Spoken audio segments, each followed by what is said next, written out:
খুলনা ও নোয়াপাড়া নদীবন্দর ঘিরে বিআইডব্লিউটি এর উপপরিচালক মোহাম্মদ মাসুদ পারভেজের বিরুদ্ধে উঠেছে দীর্ঘদিনের স্বেচ্ছাচারিতা, অনিয়ম ও দুর্নীতির গুরুতর অভিযোগ রয়েছে। খুলনা ও নোয়াপাড়া নদীবন্দরে প্রায় ১৫ বছর ধরে দায়িত্ব পালন করছেন মাসুদ পারভেজ।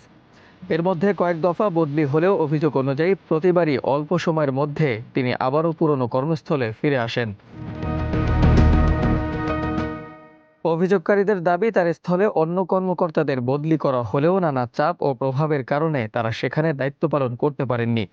এমনকি কয়েকজনকে মারধর করে তাড়িয়ে দেওয়ারও অভিযোগ রয়েছে।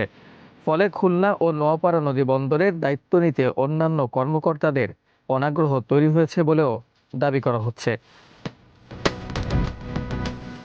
মাসুদ পারভেজের বিরুদ্ধে সবচেয়ে গুরুতর অভিযোগগুলোর একটি হলো ঘাট ইজারায় সরকারের বিপুল রাজস্ব ক্ষতির মামলা। দুর্নীতি দমন কমিশন দুদকের করা মামলার তথ্য অনুযায়ী তিনি পূর্ববর্তী কর্মস্থলে থাকাকালে বিআইডব্লিউটি এর আরিচা নদী বন্দরের আওতাধীন নগরবাড়ি কাজিরহাট নদী বন্দরের ৩টি ঘাটের ইজারা প্রক্রিয়ার সঙ্গে যুক্ত ছিলেন। অভিযোগ হলো নিয়মনীতি অনুসরণ না করে বাজার মূল্যের তুলনায় অনেক কম দামে ঘাটগুলো ইজারা দেওয়া হয়।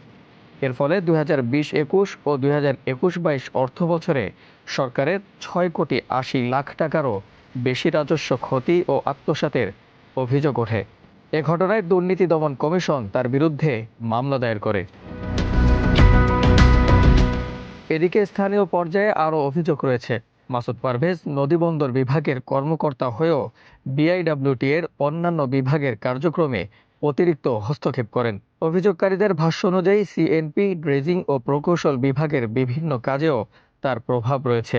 এমনকি কোথায় ড্রেজিং হবে এবং ড্রেজিংয়ের মাটি কোথায় ফেলা হবে এসব সিদ্ধান্তেও তার হস্তক্ষেপের অভিযোগ রয়েছে। এতে বিআইডব্লিউটি এর স্থানীয় বিভিন্ন বিভাগে প্রশাসনিক জটিলতা ও কর্মপরিবেশে অস্থিরতা তৈরি হয়েছে বলে অভিযোগ উঠেছে। এছাড়া তার বিরুদ্ধে মাসে বিপুল পরিমাণ অবৈধ অর্থ উপার্জন এবং সেই অর্থের একটি অংশ ঊর্ধ্বতন মহলে পাঠিয়ে প্রভাব ধরে রাখার অভিযোগও রয়েছে। সব মিলিয়ে প্রশ্ন উঠছে, একজন কর্মকর্তাকে ঘিরে এত অভিযোগের পরও কেন দীর্ঘদিন ধরে একই এলাকায় তার প্রভাব অটুট? কারা তাকে বারবার একই কর্মস্থলে ফিরিয়ে আনে? অভিযোগগুলোর বিষয়ে বিআইডব্লিউটি এর কর্তৃপক্ষের অবস্থান কি, আর দুদকের মামলার বর্তমান অবস্থায় বা কোথায়? এসব প্রশ্নের উত্তর জানতে প্রয়োজন স্বচ্ছ তদন্ত এবং সংশ্লিষ্ট কর্তৃপক্ষের সুস্পষ্ট ব্যাখ্যা।